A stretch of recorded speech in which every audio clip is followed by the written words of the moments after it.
Hello, everyone, and welcome to Walking in Worship. My name is Dan Shields. I'm a worship pastor here at Orchard Hill Church. My name is Chris Jameson. I'm a worship leader here at Orchard Hill Church as well, and...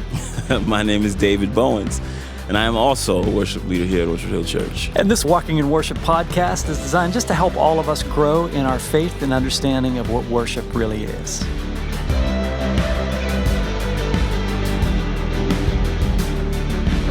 What we've been doing for the last year or so has been going through some different books about worship, with ideas about worship, and we basically just discuss the worship. We'll quote a quote off of the page of the book and, start to talk about those things. And our desire really is to grow in worship. We feel like worship is the ultimate end expression of our love for God. And what we're really trying to do is just grow in who we are, our understanding of God, our deepening worship, the reality of what worship really is and who God really is and our response to Him. So we've been going through a book recently. We started into a new book. It's by Zach Neese. He's one of the worship pastors at Gateway Church. That's Robert Morris's church, and it's called How to Worship a King. It's been a really engaging book so far, and we're going to start from the beginning. We're actually going to spend most of our time in chapter 1 for this particular podcast. So, we're new doing this, but if you're new listening to it, our hope is that you'll grow in what your worship is and your walk in worship. But we're going to start, before we jump into chapter 1, I'd like to start on there's something, a quote that I really liked in the introduction, and this was on page XX. Uses Roman numerals instead of real numerals. Right about halfway through, he's talking about the idea of Christianity started as a religion of the people, and it was really just believers, a religion of the believers. But around 300 AD, things started to formalize, and there started to be a separation between the priesthood and the people. And everything changed at that point. It became, again, institutionalized. It became more of a religion than just a relationship with Christ. And this is one of the outcomes of it that he says, and this is about the middle of page XX. He says, we see this in churches worldwide. The people of God have been stripped of the benefits of being the people of God. They simply sit in pews and observe as platform ministers divide the word for them, pray for them, worship for them, and relate to God on their behalf. The only thing left for the congregation to do is applaud. We have created a culture of worship consumerism, and the people whom God called to be ministers themselves become spectators in a world they were created to conquer. I love that thought. When I grew up in church, I grew up in a Catholic church. And, for whatever reason, I really deeply had that experience. I mean, that was my experience, that you just sat and you listened to the priest. For me, as a younger kid, I didn't really even understand much of what the priest was saying. They sang songs that I was totally disengaged with. So basically, it was a total spectator sport. I just sat there. I'd get scolded from my parents for being too noisy or playing with my cars or whatever. I was 17 at the time. But, as a little kid, it was very, very difficult to even just pay attention. But I noticed also, not just from me, but from almost everybody around me, people seemed to know the motions. They knew when to sit, stand, kneel, cross themselves, that sort of things. They knew the prayers. But there wasn't a lot of engagement beyond that. I never can remember anybody that I saw passionately worshiping, passionately engaged, nodding their head in agreement to what the priest was saying. It really was the us and them, and it was, ultimately those on stage who in some ways it was almost like performing for us. I think a lot of our folks in this church come from traditional backgrounds that are similar to that. So when I came out of my church, and the first church that I went to was what formerly is Amplify Church now, but formerly was called Pittsburgh East Full Gospel. And I remember looking around and seeing people who were engaged in worship. And it was a shock to me, people who were actually passionately engaged. And you don't know if it's emotionalism or if it's real, but it looked real to me, and it looked passionate, and it was something that I'd never seen before, and it was a little bit of a shock. As you sit and observe our congregation, What sort of things do you see in our congregation? Do you see passion engagement? Do you see the distance and performance thing? And how do you think our interaction on stage affects that? When I first came to the church, you talked about, seeing kind of shocked by, not shocked isn't the right word, but like seeing people with their hands raised. That's not where I came from a background of the same as you, Dan. You sit in a pew and you kind of just go through the different sorts of tradition sorts of things. But when I came here and saw people with their hands raised, I was like, wow, this is really weird. Like, what are they doing? But then the more that I began to understand what they were doing and why they were doing it, someone had told me about like the idea of when you go to a game or you go to a concert and people like have their hands raised, you're dancing, you're clapping, you're singing along to the music, you're having a good time. We have a very easy time doing things like that, but when it comes to church, why do we not have that same energy and love and fun and like excitement about what we're doing? I mean, we're worshiping the God that created each of us individually, uniquely. We're not, at a Bruno Mars concert where we have no problem putting our hands in the air and dancing to Bruno Mars songs. We should have that much energy when we come and worship God, I think. And that was, when someone said that to me, that was kind of like an eye-opening, like, yeah, you're right. I don't know why. Why are we so much more reserved when we come to church? Shouldn't this be a place of celebration for what's been done for us and for what God has done for us through His Son? It's funny too, because you think just experientially. So this has nothing to do with deep things of the heart or God's pleasure with our worship or anything like that. But if you go to a concert and everybody just sits down. I remember years ago I went to a concert and it was sort of it was like a James Taylor thing. I can't even remember who it was, but everybody sat through the whole concert. And I remember the concert sort of felt flat. And you think like if you would go to a Pittsburgh Steelers game and, whatever our third string quarterback now is throws a long bomb and, gets a touchdown. If everybody just sat there and like did a golf clap, it would feel like a totally dead game. But when people were standing and cheering and yelling and high-fiving each other, the experience is great for us as well. Something happens to us as humans that really opens us up in a way that we wouldn't be opened otherwise, and we have a much better experience, Well, I've seen a little bit of all the things you kind of described, Dan. As it relates to our people, you get the ones who have that traditional, I'm just supposed to sit and watch. Then you have a few of those who are passionate and sold out and responding. And then you have those who are in the middle, just in different levels throughout the middle. And like you said, we don't know the heart, but all we know is what we see. And so the hope is, and I had to learn this over time because I think when I initially came, I was the world I came to prior to coming here. People were very emotionally and physically expressive when they were present in the worship from my side of things, from what I could see. However, when I came here, I was like, I can remember the first weekend I sang, I was like, I don't think these people like me much. and I just knew, like, I don't know if I got this one.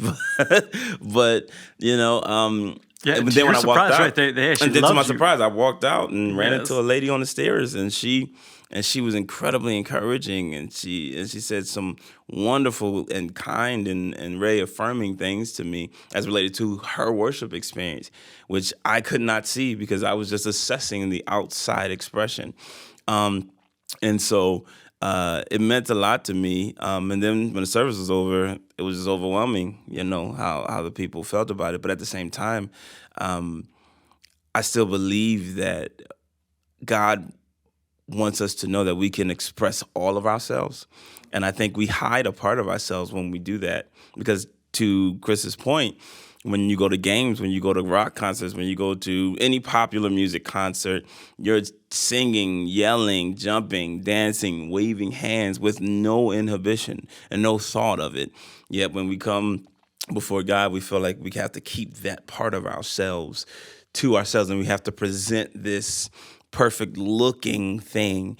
And I think we don't understand that God made us to enjoy the gift of music like we do when we don't feel inhibited. And so it doesn't So why keep those things from him? Not to say that everybody's going to do everything the same, but to keep those expressive parts of you away from him, in my mind, doesn't make sense. I understand it because through your traditional religious experiences, it can train you to be away, and it takes a while to break out of that. And hopefully, through understanding and growth in your relationship with Christ, that does help. And I think some, like, to the point that you had said when you started this, as far as like some people, it was a lot more of kind of like emotionalism. Others, it was like a true representation of what their worship was to God and what that looked like for them. And I think that is a tough thing to kind of, that tightrope that you walk between, am I doing this because everyone else in the room is doing it? Am I doing it because it's a true act of worship on my part? It's not to say that the person sitting there with their hands to their side didn't have as powerful of a worship experience as the person with their hands in the air. However, I think it comes down to when you look at yourself, and I see this was one of the things that I recognized quickly and still tend to wrestle with even as now a worship leader, is when you're in the congregation, I think it's your motives behind the way you're worshiping. So are you worshiping with your hands down because you are concerned about what others are going to think of you whenever you put your hands up? Because that would probably be like a red flag where it's like, oh, well, if you want to, are you trying to please those around you, or are you trying to please the Lord? And not to say that, again, it's tough, because not to say the person with their hands down isn't pleasing the Lord. I mean, that's not the case. But I do think you have to like ask yourself the question, why am I worshiping the way that I am? Is it because of others, or is it because of my admiration and love for God? And is this how I display that worship? Or am I holding back because of my fear of what other people will think? I think we have to encourage people to go beyond comfort zones. And the reason why I say this is because it's so easy to be comfortable, and it speaks to, I think it parallels our relationship with Christ in a lot of ways, because a lot of us, we find a routine and we stick to it and we're fine with it. And at no point do we try to push past that routine when it comes to things. Maybe at work we're pushing to be better. And for some, maybe with their families, they're growing and working to be better. But sometimes in their relationship with Christ, it's like, I have my routine. I get up, I do this. And I'm not saying routines are bad, but at the same time, we're called to grow.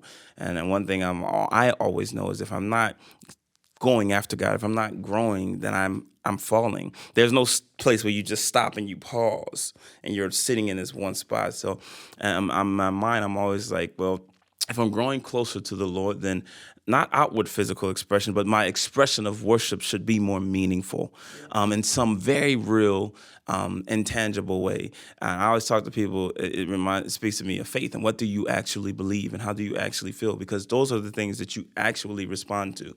Not anything you say, but what you really believe and what you really feel are the things that you actually respond to. And so if you take a moment and begin to allow yourself to go beyond, just like, I'm not going to allow my comfort, because I think that's what a lot of people do. They respond to the space and what the space allows them to be comfortable doing. Concerts makes you comfortable jumping, screaming, dancing. Games, because everyone else is jumping. Exactly, Right, exactly. right. That's what the room is saying. This is okay. So, but are we gonna not allowing the room to dictate how you respond, because and your relationship should be the main dictator. And that sometimes takes an intentional battle, because even when I sit in the seats, I can have the desire to just kind of, but I make it intentional. God, I'm going to hear the words and engage in worship the way I know that I would if I felt totally free, no matter who's here, no matter, you know what I mean? And allow those words to speak and to connect with my spirit, and me to sing them out with actual meaning. And so I'm always trying to and attempting to encourage people to step beyond what they feel is comfortable, because God deserves it, more than anything else. Yeah, and it's funny, David, you'd said a couple things that stand out to me, and one was talking about just the posture of the heart as opposed to the posture of the physical body. We don't know people's hearts. We can't see into their hearts. We can't see what real worship is. I remember I had shared this with you guys before. There was a guy that used to sit down almost directly in front of me every service, and I would see this guy consistently, like, hands down at his side, just staring. He almost looked either disengaged or dissatisfied with what was going on. And a lot of times he'd look at his wristwatch, and he's just sort of like open-eyed looking around, like completely disengaged. And so finally, one time after the service, I knew this gentleman pretty well. And I said to him, I said, hey, I see you physically are just not engaged, and you don't seem to enjoy the worship at all. It's something that obviously is not touching you. And I just asked him the question, what could we do differently that would engage you more deeply? And he got this look of shock on his face. And he's actually a pretty emotional type of guy. But he got this look of shock on his face, and he said, I can't tell you how important worship is to me. He said, it takes me through the entire week. He said, this is so powerful and so like life-changing for me. I so need this. He said, I just am soaking in these words, and I'm just really like engaging my heart with God through these words very deeply. Yeah. And his expression looked completely lifeless. So it was a reminder to me that, we don't always know people's hearts. So just because somebody has their hands at their side, they could be deeply worshiping. But in the same way, there's God did wire and create us in a certain way. We were talking about the concert that I went to or a football game, how, you yourself feel dead if you're not somehow physically engaging in this thing. So, part of that physical engagement, I don't think God's impressed with our hands in the air. I think God's impressed with our hearts being deeply engaged, but he wired us in such a way that, it's like, if you love your wife, you give her a kiss. You don't just tell her words, but you engage in physical responses. And that's actually something that's pleasurable for us as well, and I think that sort of like physical part of the engagement of worship is something that's God's designed for us to be able to fully engage him. So I've had to catch myself too, like when I'm leading and like looking at the congregation and see some people with their hands in the air and others hands by their sides, I tend to use that sometimes as an evaluation of how good or bad I am doing on stage, which is just strictly then it's all performance. Yes. And it's like, this isn't what this is about. Like I've become too consumed with worrying about the level of participation in the room, where that's like now a gauge for me to know, okay, like you're really, oh yeah, you're killing it. No, you're letting it slip. Oh, there we go. But Brother, you are not the only one. And that's and that's myself like, included. I'm in that boat. And that's tough, and that's not, because that's not worship. That's you're performing for approval or disapproval, and it's like you got to kind of you're always weighing. Am I performing? Am I worshiping? What does that look like? And that's the constant battle. Oh, yeah. In my mind, as a worship leader, we're up in front of people, and we see them. Like, let's just be honest. Right. We see them, and it affects us. yes. Yeah. It just does. And no matter how well we think we're doing, no matter how well things may sound, when we see these people, their response to it affects us. Yeah. It's just being honest. And so our battle is now, do we allow the effect that they're having on us to overtake our worship and what God has called us to do in attempting to help be the lead worshipers in the room? Or do we continue to press in? And every week, it's still a battle. It has not gone away. It's a battle that I am literally in my mind talking to myself while I'm singing, David, just be present in the worship. Like it is, I have to tell myself that. I have to pray that every time before I come on stage. And the days that I forget to pray it, I'm the most not present. It's a constant reminder that if I am not present in the worship, how can I lead people in worship? And my mind is calculating, oh, they're not responding. Oh, this person is not singing. Oh, they don't like this. I'm not doing this right. And it becomes a me assessment, just like you said, and not actual worship. And the best thing that a worship leader or a lead worshiper, however you want to say it, can do is actually worship. That's the most effective thing we can do, because then they see actual worship, and however it looks from the different ones of us. Yeah, I like how you say lead worshipers, because we're really to all be worshipers in the room. But we're just the ones leading the way. I think in World War II on Normandy Beach, they had a lot of lieutenants, first lieutenants that were the leaders of these platoons. And basically their primary job was not tactics and things like that. Their primary job was to charge and lead the way. That's what they were trained to do. So they were the guys who ran into the gunfire, and hopefully those people followed behind them, And that's kind of what we're called to do. We're called to lead the charge into the presence of God. But if we're not leading into the presence of God, where are we leading? Right. We're to leading into ourselves. performance and to Yep. ourselves. Yeah, so that's a real breakdown. And I think people sense that too from the stage, whether we're performing. And that's a battle for all of us, whether we're performing or really engaging in worship.